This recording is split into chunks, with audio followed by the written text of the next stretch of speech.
सरकार को गाली देने से, कोसने से, भला-बुरा बोलने से या कुछ किसी तरीके की उम्मीद लगाने से कोई फ़र्क नहीं पड़ने वाला है सरकारों के ऊपर, ठीक है? समय रहते क्योंकि 1 से डेढ़ साल कम से कम लेगा, इससे बाहर निकलने के लिए देश, अपने आप को बाहर निकालने के लिए।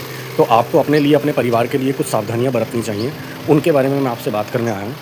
सबसे पहले जितना भी आपका मंथली खर्चा होता है ना, सारे खर्चे मिलाकर बच्चों की स्कूल की फ़ीस, ट्यूशन फ़ीस, आपका घर का खाने-पीने का खर्चा, शॉपिंग का खर्चा जितना भी है, सब कुछ मिलाकर जितना भी टोटल बनता है, उसको 12 से मल्टीप्लाई कर दीजिए।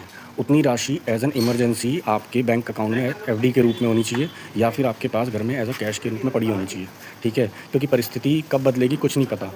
नौकरी-धंधों का कुछ पता नहीं है, अगर बाई चांस भगवान ना करे किसी के नौकरी काम-धंधे पर फ़र्क पड़ता है, तो उसको पूर्ति करने के लिए वो इमरजेंसी फ़ंड का इस्तेमाल कर सकता है। नंबर 2, अगर आपका एक ही सोर्स ऑफ इनकम है, ठीक है? तो कम से कम एक एडिशनल सोर्स ऑफ इनकम आप अपने लिए और तैयार कीजिए, ठीक है? जिससे वो फ्रीलांसिंग करके भी कर सकते हैं, यूट्यूब पर कंटेंट बनाकर भी कर सकते हैं या कोई अपने आप में स्किल डेवलप करके भी आप कमाई का नया साधन खोज सकते हैं, जिससे अगर कोई भी काम-धंधे, बिज़नेस पर बात आती है, तो कम से कम आप अपने परिवार का ध्यान रख सकते हैं, ठीक है?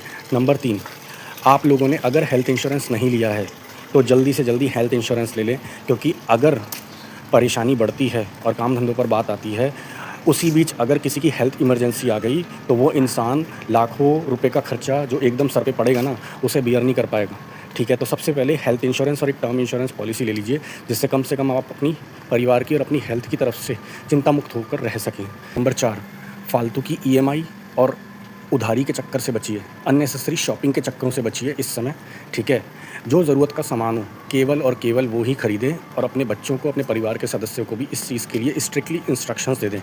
नंबर 5, कोई ना कोई बेसिक स्किल्स डेवलप करिए जो एवर डिमांडिंग हो, ठीक है? जैसे कम्युनिकेशन स्किल्स हो गए, एआई टूल्स सीख सकते हैं, वीडियो एडिटिंग सीख सकते हैं, ठीक है? जिससे कहीं न कहीं अगर आपकी प्राइमरी जॉब या बिज़नेस पर कोई भी इम्पैक्ट आता है, तो सेकेंडरी जॉब या सोर्स ऑफ इनकम है, आप उसके थ्रू अपना घर चला सकते हैं। जानकारी अच्छी लगी हो तो please like, share and subscribe करें इसी तरीके की और वीडियोज़ के लिए। Thank you so much.